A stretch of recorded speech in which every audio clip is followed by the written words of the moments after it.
So second question was work done in moving point charge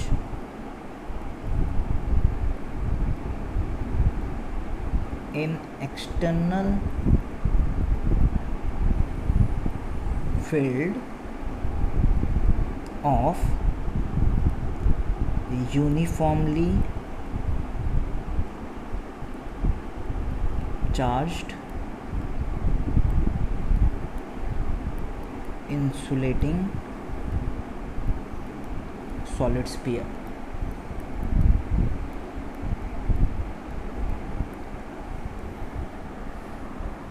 ना uniformly charged solid sphere वाला part देखो, ये मैंने आपको एप्लीकेशन ऑफ गॉस लॉ में पढ़ाया था। Application of Gauss law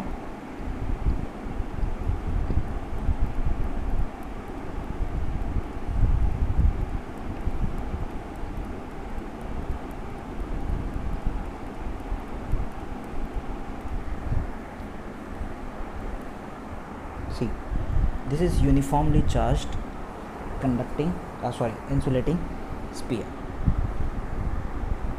uniformly charged insulating sphere। तो यहाँ पर आपके पास क्या आता है, एक सीधा सा पॉइंट दे देता हूँ, इसका रेडियस r है। मैं आपको ये बताने से पहले मैं यहाँ पर आपको potential energy of the system निकाल के बताना चाहता हूँ, बाद में हम लोग वो निकालेंगे।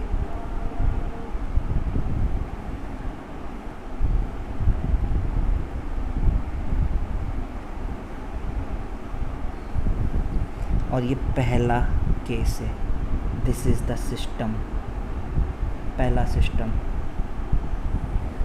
जब ये दोनों के बीच का डिस्टेंस क्या है, r है। This is the system. दो टाइप के सिस्टम पॉसिबल है, आपको पता है।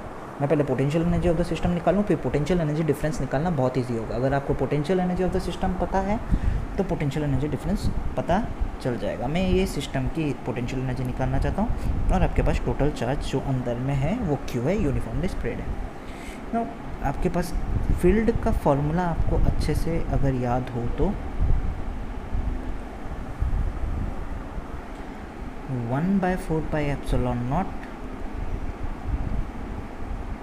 Q small r by capital R cube for r less than equal to capital R, and 1/4πε0 Q by r square for r greater than capital R, right. तो हम पहला story देखेंगे, पहला वाला स्टोरी क्या है, इस पॉइंट P पे निकालना है। पॉइंट P पे निकालना है क्या, potential energy of the system निकालना है हमको for r greater than capital R। इसका मतलब work done in moving the charge from infinity to P। Now point P lie outside the sphere। तो वापस से हम लोग असेंबलिंग वाला पार्ट देखेंगे। चलो असेंबलिंग करते हैं इसकी। सो जब असेंबलिंग किए, देखो यहाँ पर जब हम लोगों ने क्या किया, असेंबलिंग किया। इस पॉइंट पे हम लोग क्या किया, असेंबलिंग किया। देखो सबसे पहले हम क्या किए, ये वाला चार्ज लेकर आए, स्पीयर लेकर आए। जब स्पीयर लेकर आए तो कोई प्रॉब्लम नहीं हुआ, कोई इशू नहीं स्पीयर लेकर आने में, क्योंकि कोई उसको अफेक्ट करने वाला नहीं है।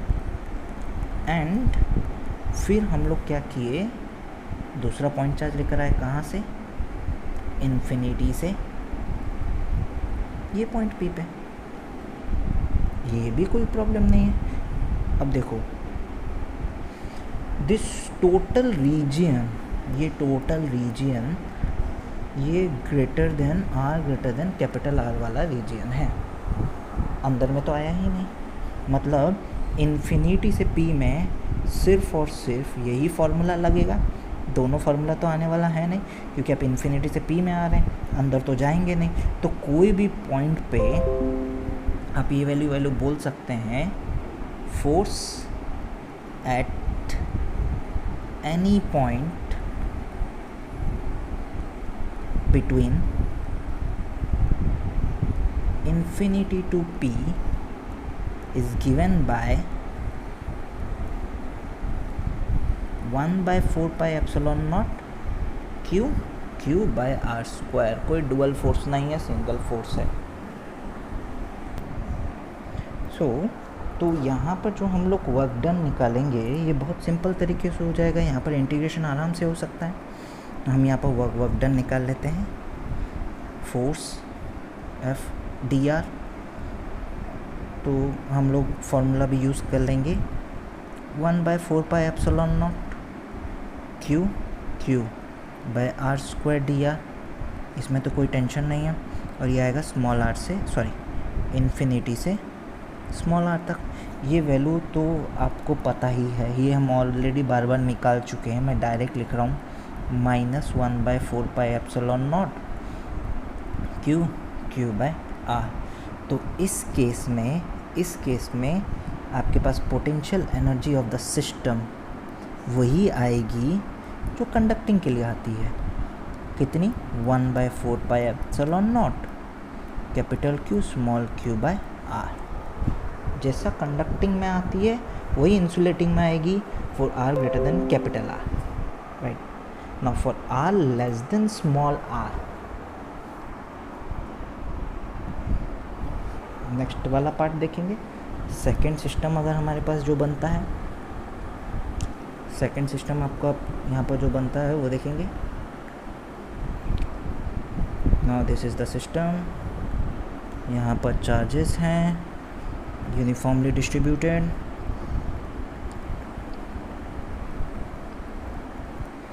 एंड आप क्या करना चाहते हैं, अंदर में एक पॉइंट चार्ज यहाँ तक लेकर आएंगे। आपके पास बाहर अंदर में पूरा यूनिफॉर्मली डिस्ट्रीब्यूटेड क्यू चार्ज है, और आप यहाँ पर स्मॉल क्यू चार्ज लेकर आएंगे। This is small R distance, right. यहाँ पर लेकर आएंगे, इस तरीके से लेकर आएंगे। वापस से इसका असेंबलिंग देखते हैं, ये वाले पार्ट का। अब ये वाले पार्ट का असेंबलिंग थोड़ा सा इम्पॉर्टेंट है समझना। ये भी वैसे ही है जैसे सेकंड बिट में हुआ था। नाउ यहाँ पर आप पोटेंशियल एनर्जी ऑफ सिस्टम अगर निकालना चाहते हैं, मतलब आप कहाँ से कहाँ लेकर जाएंगे, minus work done from infinity two point P, right. तो जब आप इन्फिनिटी टू पॉइंट P यहाँ पर लेकर आएंगे तो let's see the assembling part. कैसे असेंबल करेंगे ये सिस्टम को? सबसे पहले हम क्या करेंगे, स्पीयर लेकर आएंगे। स्पीयर लाया गया। जब स्पीयर लाया गया, इसके ऊपर कोई फोर्स नहीं लगा। नाउ अब इन्फिनिटी से लाया जाएगा ये वाला चार्ज, ये वाला पॉइंट इन्फिनिटी है। जब ये वाला चार्ज को लेकर आए हैं इन्फिनिटी से इस पॉइंट तक, राइट, तो ये वाले रीजन में अलग फोर्स है। मतलब for r greater then r, f की वैल्यू क्या है, 1 by 4 pi epsilon naught q by r square. And ये वाले रीजन में यहाँ f की वैल्यू अलग है। For r less than r, इस केस में f equals 1 by 4 pi epsilon naught q small r by r cube. Formula ही अलग हो जाता है, फॉर्मूला ही अलग हो जाता है दोनों केस में। तो जब आप work done from infinity to P लिखेंगे तो इधर इंटीग्रेट करेंगे एफ डी आर। तो बता दूं यहाँ पर f की दो वैल्यू है, f equals 1 by 4 pi epsilon naught q small r by r cube for r less than equal capital R, and 1 by 4 pi epsilon naught Q by R square for R greater than equal to capital R. यही आ रहा है, बस और कुछ तो नहीं है, यही वाला पार्ट है। अब कुछ करना ही नहीं है, इंटीग्रेट करना है बस अलग अलग करके। तो जब अलग अलग करके इंटीग्रेट करने का है, ये तो सिंपल पार्ट है। यहाँ पर आप क्या करेंगे, जब वर्क डन निकालेंगे, ऐसे केस में वर्क डन निकालेंगे, work done equals integration of, सबसे पहले इन्फिनिटी से कैपिटल आर तक इंटीग्रेट करेंगे। इन्फिनिटी से आप पी तक, देखो आप इन्फिनिटी से स्मॉल आर तक जाना है ना, तो स्मॉल आर तो अंदर है, सी स्मॉल आर अंदर है, तो अंदर तक पहुंचने के लिए सबसे पहले इन्फिनिटी से कैपिटल आर आएंगे। देखो इन्फिनिटी से यहाँ तक पहुंचेंगे, ये था इन्फिनिटी, इन्फिनिटी से पहुंचेंगे पहले यहाँ तक, फिर यहाँ से अंदर जाएंगे, राइट। इन्फिनिटी पे थे, इन्फिनिटी से यहाँ पर पहुँचेंगे, फिर यहाँ से अंदर जाएंगे। तो इन्फिनिटी से कैपिटल आर तक पहुँचे, जो उसका सरफेस है, वहाँ फार्मूला आपके पास क्या लगेगा, ये वाला लगेगा, 1/4 pi epsilon naught Q by R square plus, फिर कहाँ से कहाँ जाएंगे, कैपिटल आर से स्मॉल आर, और यहाँ पर ज़ीरो नहीं है लास्ट के जैसे, यहाँ पर वैल्यू है 1/4 pi epsilon naught capital Q small Q R by R cube. अच्छा, यहाँ डी आर भी होगा, इधर भी डी आर होगा। अब इसका इंटीग्रेशन देखते हैं, सिंपल इंटीग्रेशन है इसका, 1/4 pi epsilon naught capital Q small Q, पहला वाला पार्ट आ रहा है आर का पावर -2 डी आर, इन्फिनिटी से capital R, right, plus 1/4 pi epsilon naught capital Q small Q by R cube, capital R cube is a constant quantity, और आगे आ रहा है आर डी आर, और ये आ रहा है कैपिटल आर से स्मॉल आर, ये टोटल वैल्यू है, देख लो। अब आप यहाँ पर देख सकते हैं ये 1/4 pi epsilon naught Q 1/4 pi epsilon naught Q common आ रहा है दोनों में, तो टोटल कॉमन निकाल लो, निकाल लिया। अब इधर यही बचा, इंटीग्रेशन इन्फिनिटी से R to the power -2 D R plus 1/r cube integration capital R से small R D are.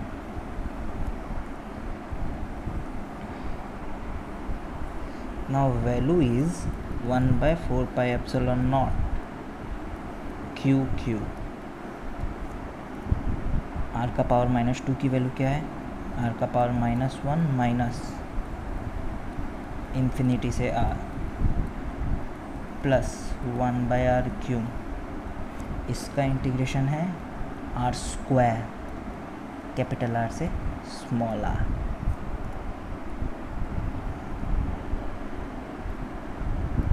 Formula R square by 2, not R square by 2, तो 1/4 pi epsilon not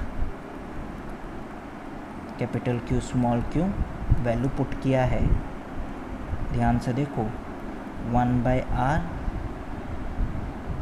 minus 1/r plus 1/इंफिनिटी, देखो minus sign तो बाहर चला जाएगा, अगर ऐसे समझ में नहीं आ रहा, माइनस साइन को बाहर ले लिया, 1/r minus 1/इंफिनिटी plus 1/r cube, अच्छा ये गलत दे दिया, ये स्मॉल r है, small r square by 2 minus capital R square by 2। अब आप वैल्यूज़ पुट करके देखो, 1/4 pi epsilon naught capital Q small q, इधर ये तो ज़ीरो हो गया, minus 1/r plus r cube को अंदर मल्टीप्लाई करो, r square by r cube 2r cube minus 1/2r।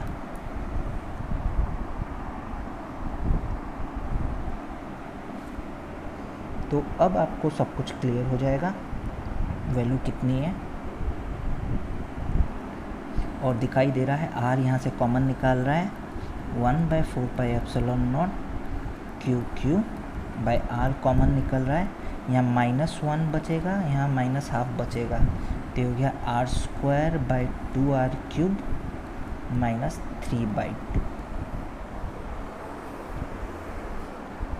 2r² -3/2 which is equal to 1/4πε0 q/2r। Sorry, हम आर ही रहने देंगे, आगे माइनस साइन लगा लेंगे जैसे कि डब्लू में हमेशा लगाते हैं। 3/2 minus small r²/2 capital R²। Minus sign मैंने क्यों बाहर कॉमन निकाला? बिकॉज हम potential energy of the system is negative of work done लिखते हैं, तो इस केस में potential energy of the system क्या लिखेंगे? 1/4πε0 q/r 3/2 माइनस r²/2r²। ख़त्म। इतना सा स्टोरी है और कुछ नहीं है। तो आप अगर टोटल सिस्टम का पोटेंशियल एनर्जी लिखना चाहेंगे, यहाँ पर आप एक बना के लिख सकते हैं। ये टोटल सिस्टम का दोनों को कंबाइन करके लिख रहा हूँ मैं। फॉर्मूला है 1/4πε0 q/r 3/2 minus r²/2r square for small r less than equal to capital R and 1/4πε0 q/r² for small r greater than equal to capital R। ये आपके पास पूरा आंसर है दोनों केस का मिला के। This is your case 1, this is your case 2 for insulating sphere. Now आपसे क्या पूछा गया? Work done in moving A point charge in an external field of uniformly charged insulating sphere. तो कोई भी ए और बी कहीं पर भी मूवमेंट हो तो आप पोटेंशियल एनर्जी डिफरेंस निकाल देंगे या वर्क डन निकाल देंगे। जैसे फॉर एग्जांपल हमारे पास ये रहा ये point, this is uniformly charged.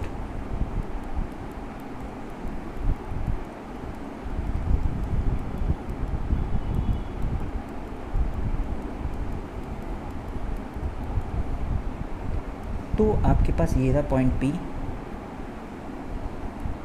Charge ए। अब इसको मूव किए यहाँ पर बी पे, बी पोजीशन पे मूव किए इस पाथ के थ्रू। तो दिस इज़ योर R1, फिर यहाँ पर लेकर गए R2।